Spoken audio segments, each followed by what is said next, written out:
Hello and welcome to Think Watercolour.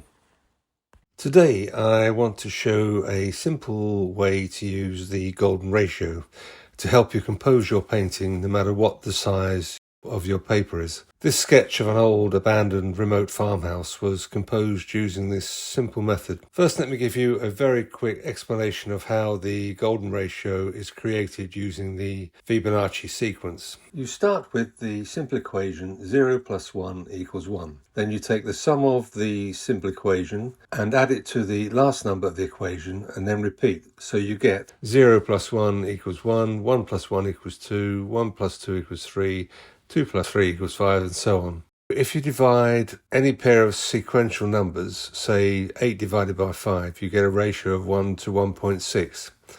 And it's this ratio that you can use to divide your rectangle to give you your guidelines for your composition. All you have to do is measure the width or the height of your paper and multiply it by 0.6 to get the measurement for your guidelines.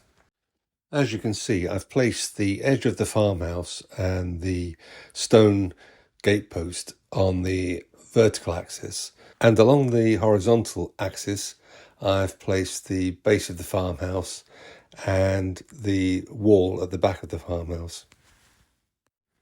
This is a great alternative to using the rule of thirds in your composition.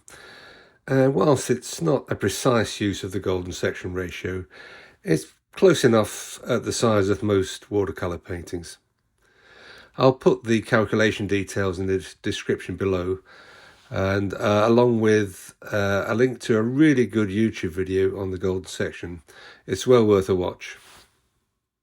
So let me show you how I produced this quick demonstration sketch. As you can see, I've sketched out the image very loosely, and I've added a couple walking their dog just to add a little bit of scale to the painting. This is Saunders Waterford 300 gram rough paper, and I'm starting with the sky, working on dry paper.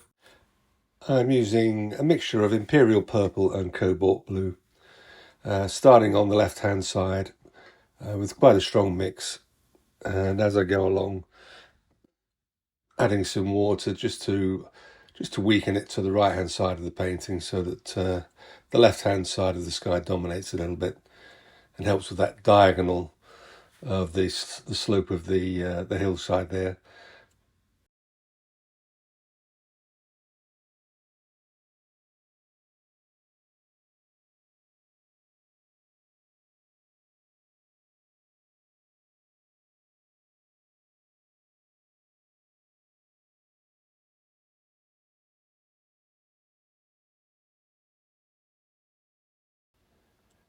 Just added a touch of burnt sienna to that mix. It doesn't change it very much, but it's just enough to start the walls off in the foreground, and then dropping in some burnt sienna into the same wet mix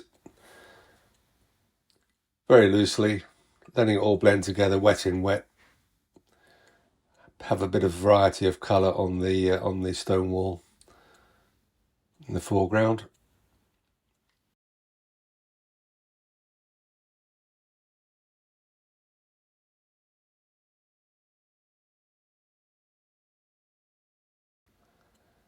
And just using the similar colour for the gate, just add a little bit of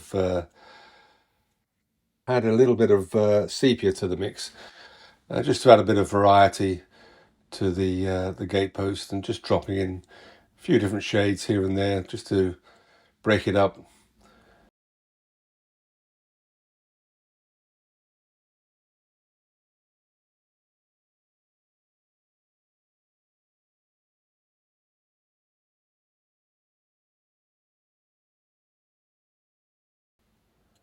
Again, it's really just a quick demonstration sketch to show the how you can use the golden section in your composition.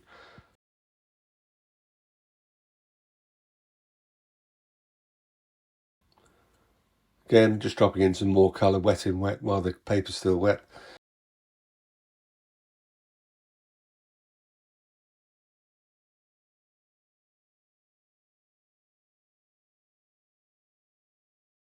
I'll let that dry now, and I'm just working on the farmhouse itself, using the same range of colours. A little bit of yellow ochre to start with.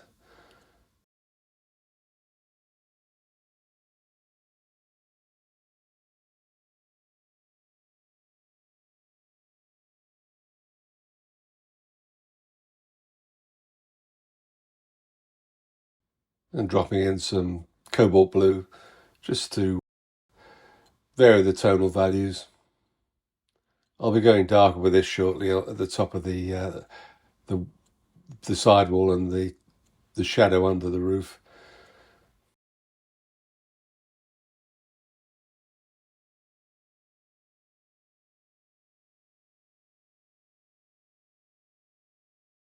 For the hillside, I'm using sap green to start with, and then adding some jadeite green and a touch of cobalt blue just to vary the values a little bit. Let it all blend together. Just adding some burnt sienna there, just to create a nice hillside shape. Nothing too specific, keeping it vague.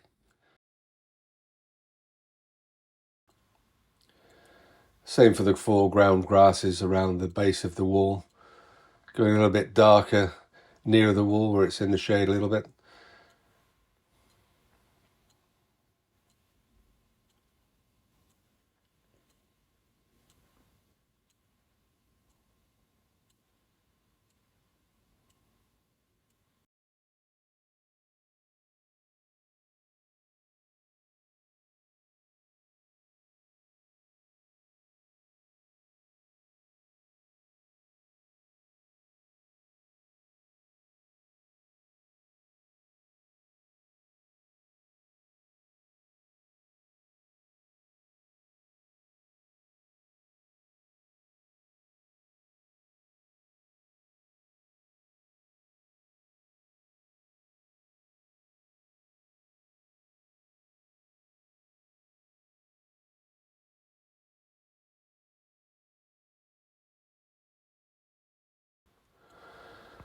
I've let that all dry now. I'm just darkening the side of the house, the farmhouse rather, just to give it some contrast. And when you start adding these darks, the painting starts to come together.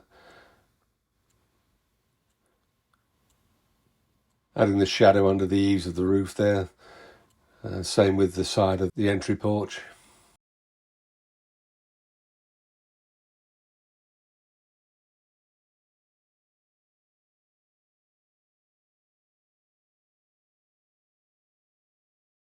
Using the same mix, which is basically ultramarine blue and burnt sienna, just for the shadows on the stonework and in the wall in the foreground.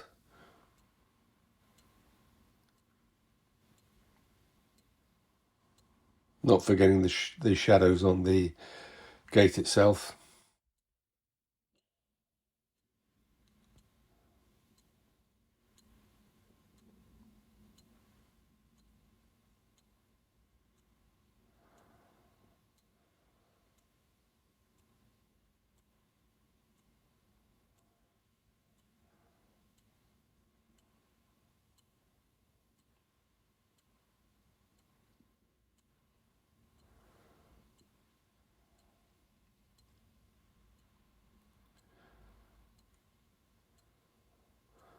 Always remember to put the shadows in. Lots of beginners forget that there is a shadow involved. Wherever there's light, there's shadow. And just adding a few more patches of colour on the wall to break it up, give it a bit more depth and structure.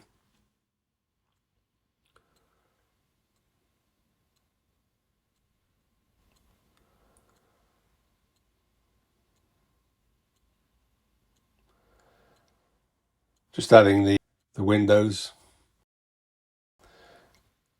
not being too careful or specific. It's a broken down old building with no glass in the windows anyway. They're just holes in the wall, really.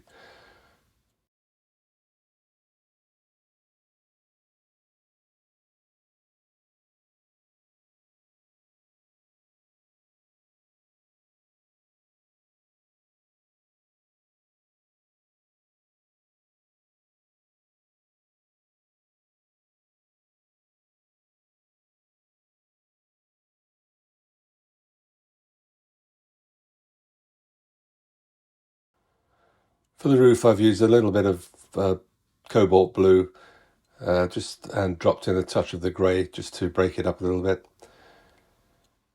The roof's reflecting the daylight, so it wouldn't be too dark anyway. Just adding a few more dark patches on the gate.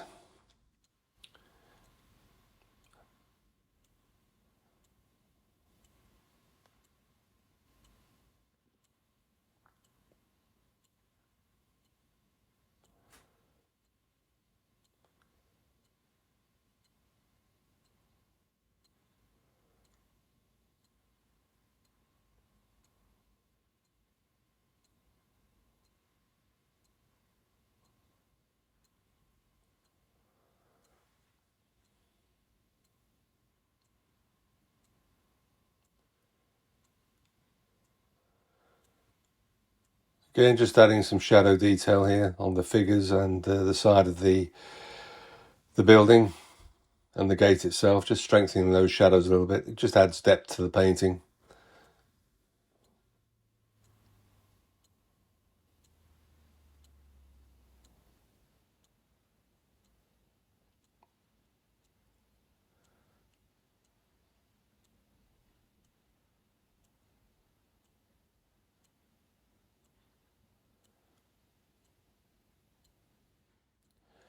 Finally, for the figures, I've just used a bit of burnt sienna on the right-hand figure, keeping it vague again. They're in the distance, but they do add scale to the painting.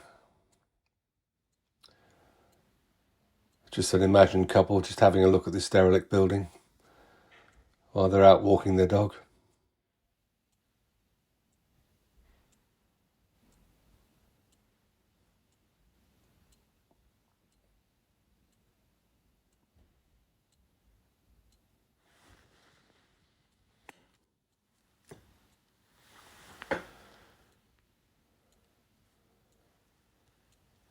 And I think I'm done.